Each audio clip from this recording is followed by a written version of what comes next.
Well, thank you, Pastor Wes. We are truly blessed this morning. Hakunu Mungu kama wewe. Bwana sifiwe. For sure.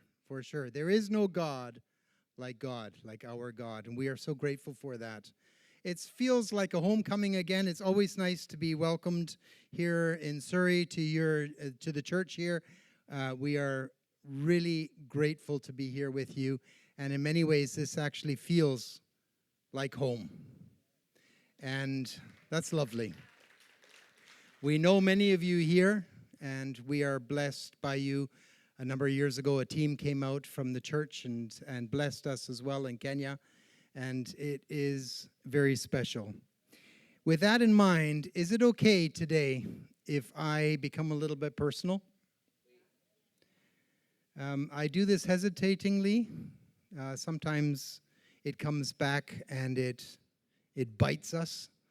But I feel that this would be a place where I'm able to share some things which are very close to our hearts, but which normally we do not share in an open group, a congregation like this. But since you've given me your permission, I want to do that this morning. I want to just share a little bit about what missions is and some of the changes and how it has affected not only Celia and I personally, our family, but the church as a whole, if I may, before we then share a little bit about what we are doing in Kenya. I grew up in a missionary family. My parents were missionaries. Some of you here know them and what they did in their ministry. And so that was my background. And in that time, I can see how much has changed in missions. It used to be that people would give their lives. In fact, before my parents' time, people would go out to wherever it was, to a different country to serve, and they would often, they wouldn't take airplanes in those days because they weren't there. They would go on a ship, and they would end up even taking their coffins with them, because there was the expectation when they went out, they would go out and they would die out there. They would not come back. In fact, we have friends in Naivasha who went to a country that they knew was very dangerous for Christians to go to, and they flew out there. They didn't take their coffin out, but they knew there was a very good possibility that they were leaving their home country for the last time, and they were giving their lives. Often, people gave their lives literally. If you look at the history of missions in Kenya alone, the country where we are, there are many, many people who died. And if it wasn't the husband who died, the father who died, then often it was the wife or the children. And in Kenya, it was often as a result of malaria and other sicknesses. Now, what has happened is, as people have left, because now it has become much more of a short-term thing, and as people have left, very often, there are not people who've gone to fill their places. We personally have friends in many different countries, and let me just count 3 of them. Kenya is one country, Chad is another one, and Nepal is a third one, where we know people who have been serving out there for over 30 years. Their children have finished school, and so they have decided that they would move back to their home country, and nobody has gone to replace them. As children, as kids, I remember we would sometimes have mission conferences, and there were over 200 people, 200 missionaries who would get together from our region. How many are there today? 4. 2 of them are Celia and myself. One of the other ones is looking to retire, has already been wanting to come back to Canada now for over a year. And that is going to make it even less. Short-term missions has become the big thing. People send out teams. And what a blessing it is. As I mentioned at the beginning, we have been blessed by you sending out a team in the past. And I can show you the things that they have done. I met some of you this morning, and it was lovely. And there are other people here who here this morning who came out years ago in the 70s when short-term missions was not a thing. People didn't do that sort of thing back then. And they gave voluntarily. They reached into their own pockets. They paid for their own airplane tickets, and they came out in order to help my parents build churches in different places. There was a lot of opposition to them. And yet, the legacy, the fruit, remains. I sent a picture through to some people on WhatsApp of one of the churches that was built, and this morning I had to smile because the church is still standing. And one of the people who was involved in that building, he is here this morning. I'm not sure where he is, but he's here somewhere. And there's one thing that was changed in that church. The church now looks like Pastor Wes's shirt. It's painted pink, but it's still there. So there is a great blessing with short-term missions, and yet that seems to have taken the place of people who are willing to give their lives. Missions used to be described like an army. The people who were out at the front, they were the soldiers, but behind them was a huge support group. They were people who were raising the finances for it. They were people who were standing in prayer. And when things were happening, we were praying for miracles and answers to prayer earlier with people who had raised their hands. The people who are on the front and who are facing these things, they were the ones fighting, but they had an army of other people helping them. Often today, it doesn't feel like that anymore. We're finding that many churches have been changing their focus. And now, instead of looking to see what is happening in other places, it is much more about the local community. And what's happening on the other side of the world is no longer an emphasis. This has affected us personally because for many, many years we have been praying for people to come alongside us to help us, Celia and I, because we've had to stop a number of the projects or put some things on hold. We were doing entrepreneurship, we were teaching tailoring, and we had started the weaving project. I hope you've seen out there some of the things that we are doing. If you want to support the ladies who do that in Kenya, then go and see Joan over there in the back. But we have been looking for people to come out and help us, and we've been praying. I think we've been praying for how many years, sweets? Over 15 years, and we're still looking for people in Kenya, for people in East Africa, for people from the West. We've been out in Kenya now for 17 years. As I say, I grew up out there, but as a family, we've been there for 17 years. And now, when we come back, we find that things have changed. That's normal. The church has changed. People have changed. When my parents first went out, and I believe it was 1962, my mom can confirm that. She's here. I think it's 1962. When they left, they had a whole group of people around them, and they all went to the airport together. Flying back then was unusual. But today, when we travel, it isn't like that. That's normal. It's normal, but it is different. When we come back, we long to connect with churches and we long to connect with people. But what happens when you're out there, things change here. And so, for example, people move away. And so the church that you knew, that you recognized, has changed. The people that you knew often have moved. The pastor has changed. They've changed their emphasis. Friends have moved on to different places. And so often it is very difficult to reconnect. We long to connect with people. But because of how we as human beings are with migrations, it sometimes is very difficult. In addition, we long to share what God has done. Some of those times where we've asked for prayer and we've seen an answer to prayer. Some of those times where we continue to ask for prayer and we haven't had that miracle, we haven't had that answered prayer, and we long to share it. And often it is the opportunities are not there. That's where Surrey is so different. And a couple of the churches that we've seen this time, they've given us an opportunity to share. But when we get together with missionary friends and other people that that are doing a similar work to us, we discover that often you're given very little time to present your vision. Personally, we find that very difficult. Missions was perceived very differently in times past because the world was different. How many of you grew up with a television in your home? There are a few hands, but not many. And yet now we can turn on the television and we can have the world in our living room. And so the things that were unusual and strange no longer are unusual and strange. So when we were kids, we would come home and my parents would go to the different churches. They had unusual stories and cultures and things to share.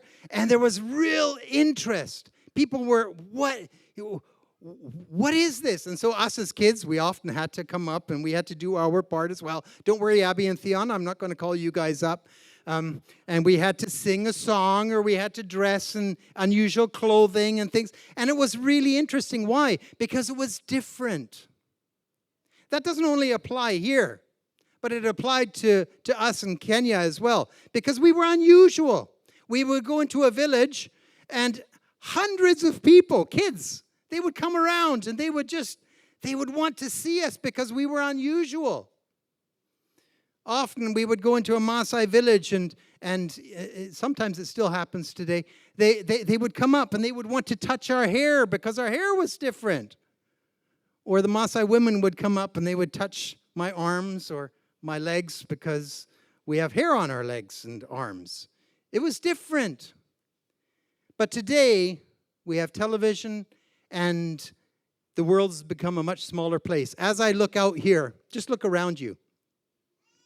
Look how things are different. The world, people on the other side of the world have now come here and we have gone there. Everything has completely changed. Some of the cultures that we knew and that we reached out to, they have now moved into our neighborhoods and they have become our neighbors and our friends and our work colleagues. And so maybe that is one of the reasons why missions is no longer where it was, why there are only 4 missionaries in the organization in Kenya versus the 200 that were there 20 or 30 years ago. In addition, there's the idea, well, you don't have to. Local, in our community, we have people, so there is no longer a need to send people 3,000 miles away, the cost and the expense to send a family. Mission has changed. But does that mean that the Great Commission, where Jesus sent his disciples to all the world, does that mean that it is no longer valid? When I read in Matthew chapter 28, verse 16, I actually don't see that Jesus said, go into all the world until September 16th, 2022. Then you can stop.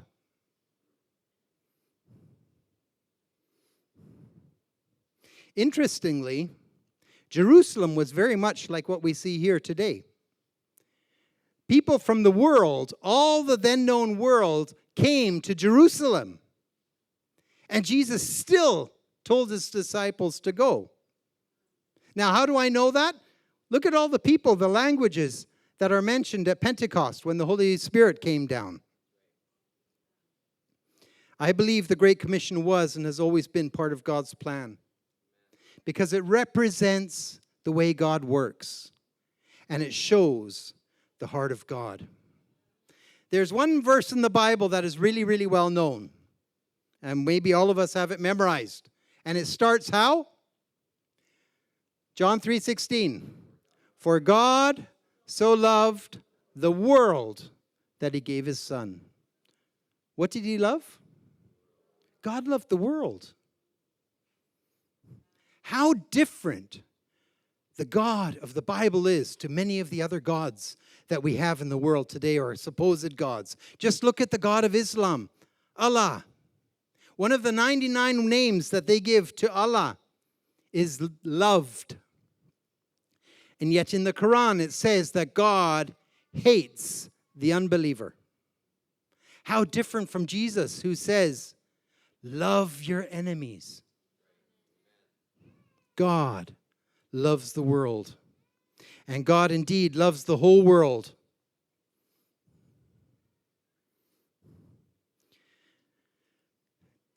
Missions was God's plan. Missions was the way that God did things. Just think about it. Jesus came down to earth.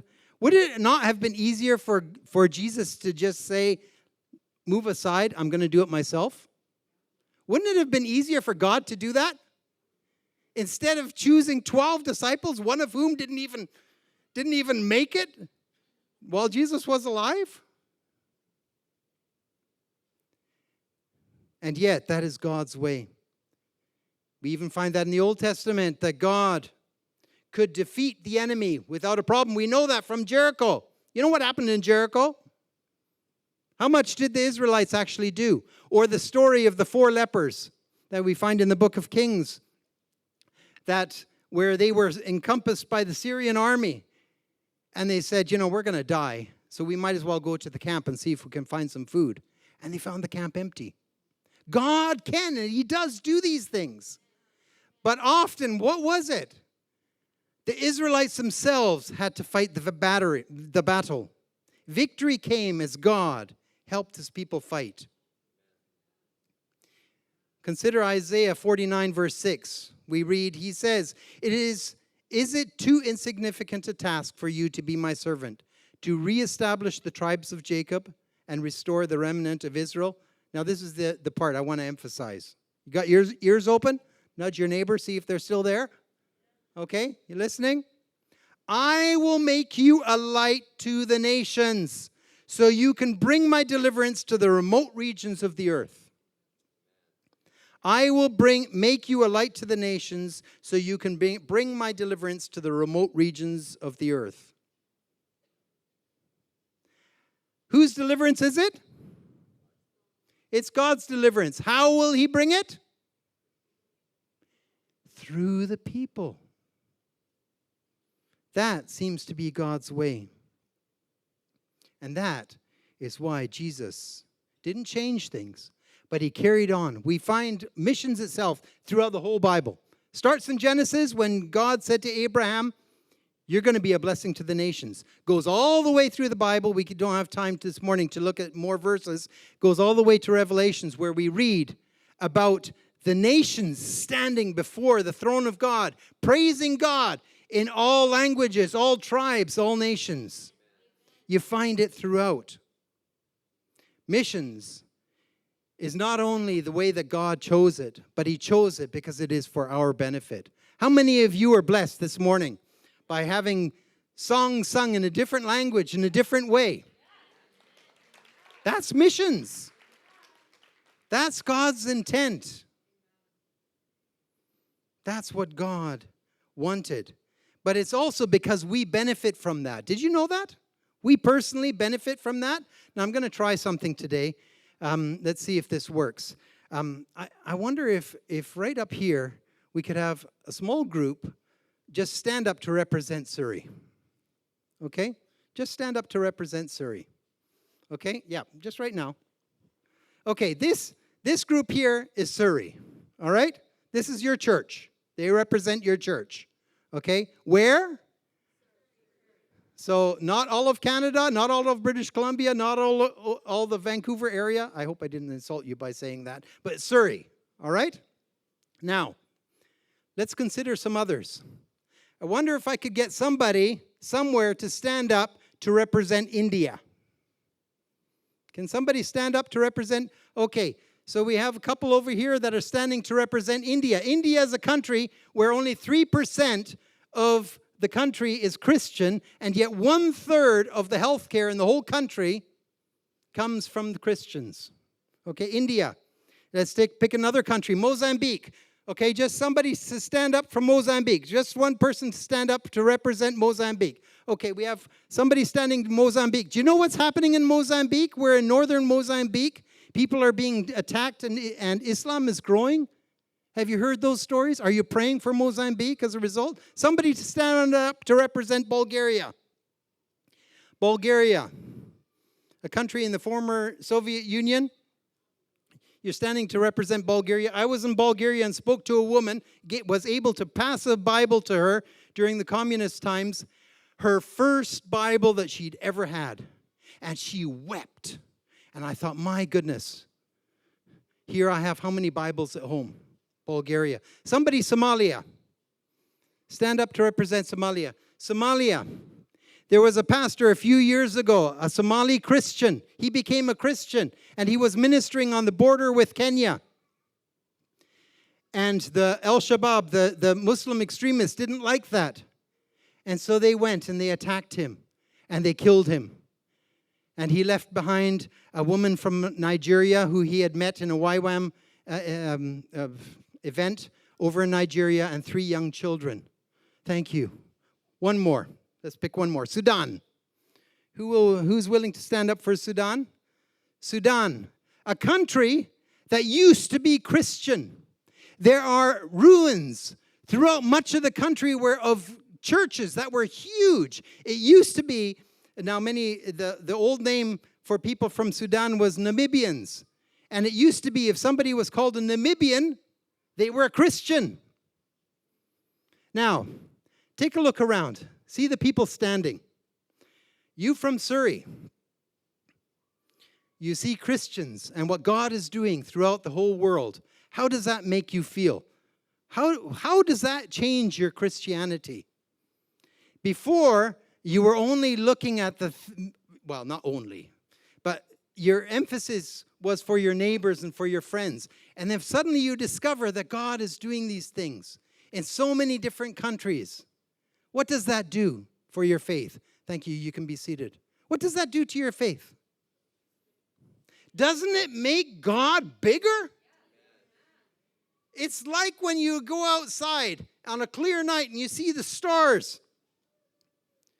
And you say, my goodness, God created that. Doesn't God become bigger? So when we are involved in these different things, suddenly God becomes greater. And remember this is part of what God had planned. This was his plan for us to be involved. Now, in all of this, let us remember that God uses human beings as his vessels to bring the message of deliverance. He brings deliverance. God wants you and me to be involved in being his hands, his representation out, not only in your community, but further afield, some of those places that we saw represented. That is God's method. And if it is God's method, we were talking about miracles and we were talking about answered prayer. I want to suggest something to you. Maybe you are that answered prayer to somebody else. Maybe somebody is praying for a need and you have something and you are the answer to prayer. We see that when Jesus describes the parable of the sheep and the goats. And who does he invite into the kingdom? Is it the people who've said the Lord's Prayer? Or the people who've said the sinner's prayer and been baptized? We know those things are important. But it is those people who were the answers to prayer, other people's prayers. And we are to be that with the people around you and also the people in other countries. That is God's plan. I just want to show you a little bit of what we are doing, just to show how we are trying to do that in the people that we serve. And if we can show a video, and then Celia, if you can come up.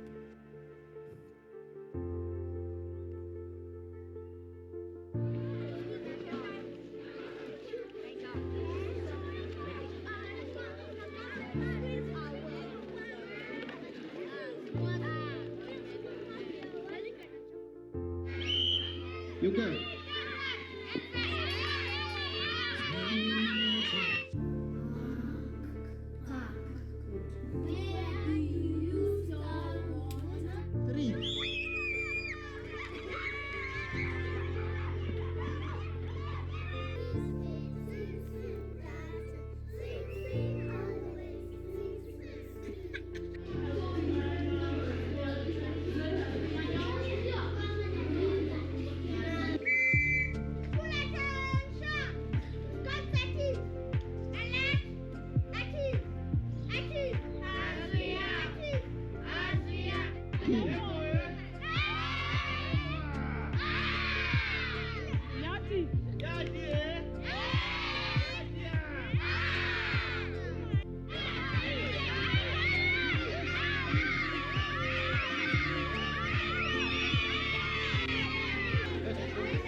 up to 7. If you reach 7, you stop. Start 1.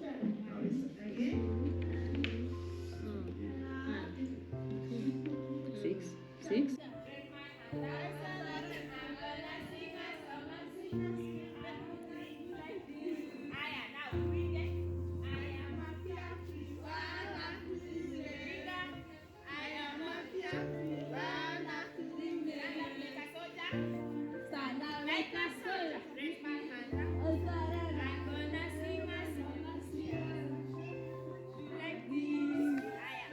We are trying to look at what? Elephant. Elephant tunaangalia nini?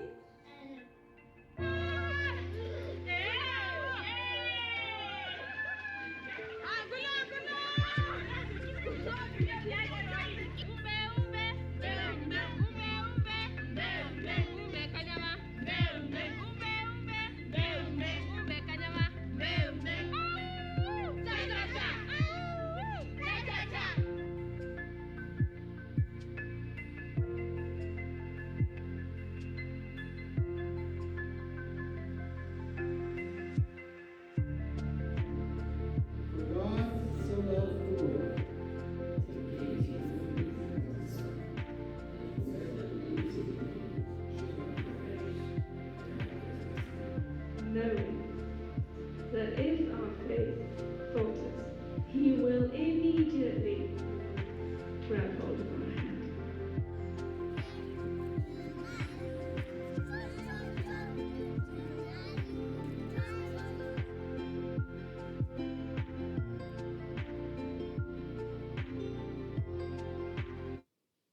Good morning, everybody. It's so good to be here this morning with you. Bwana asifiwe. Yeah, man, what a wonderful worship it was this morning. My goodness, I felt that it was a taste of heaven, right? Did you feel that? That was just fantastic. Thank you so much for that this morning. So we've just shown you a video that gives you a little bit of a glimpse of what our ministry is in Naivasha in Kenya. And we run a school that helps, it's an inclusive school, and it helps children with special needs and disabilities. And the reason why we do that is because many of these children with disabilities, actually have few opportunities to have an education.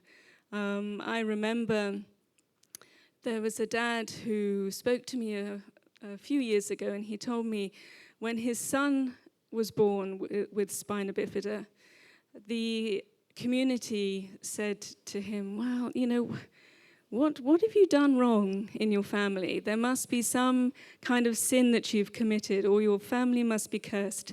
And so he said to me, this dad, my son is unable to walk, he's disabled, and I just felt that I needed to hide him away at home.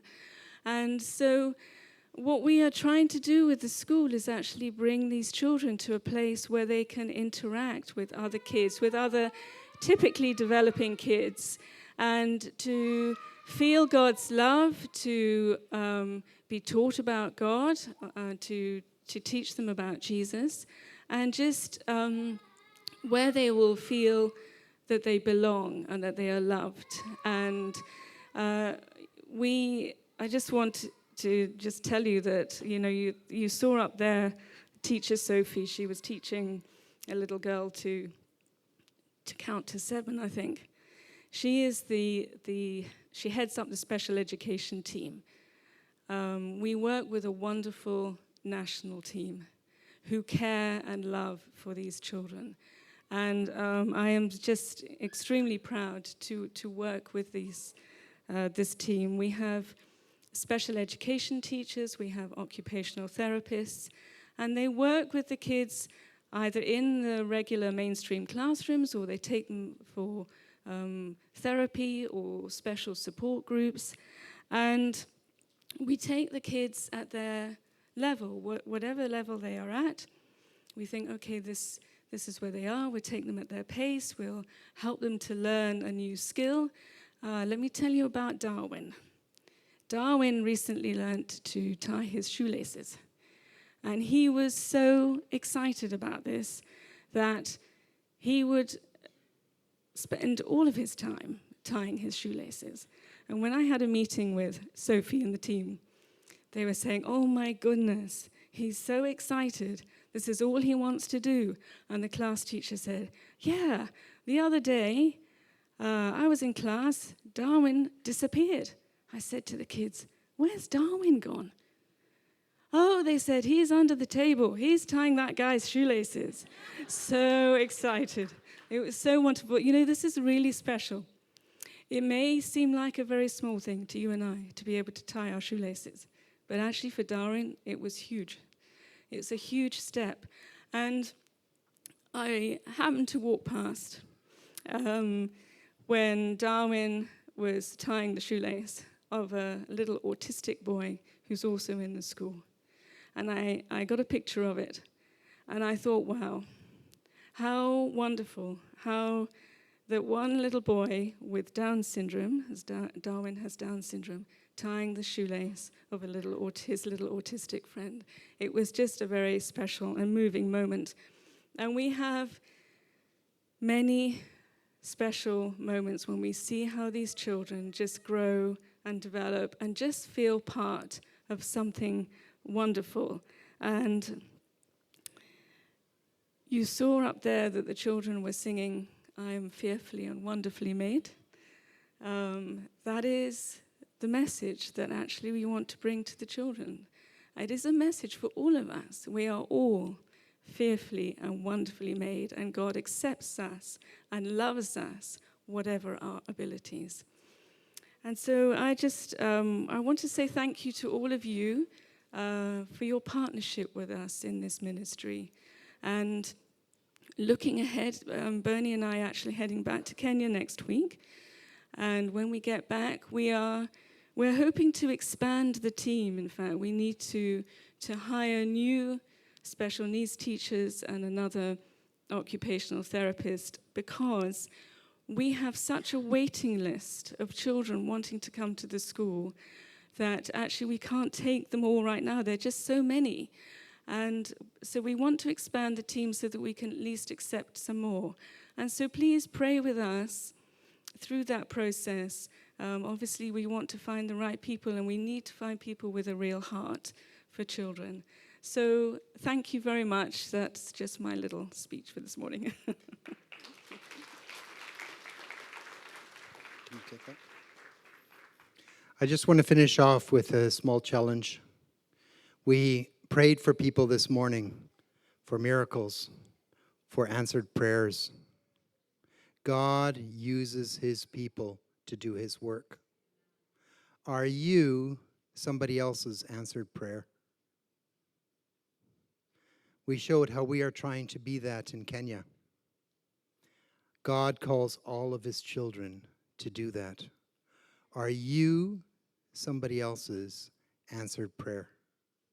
It might be your neighbor. It might be a member of your family. It might be the person on the other side of the city. It might be somebody in Somalia or Sudan or Vietnam or wherever.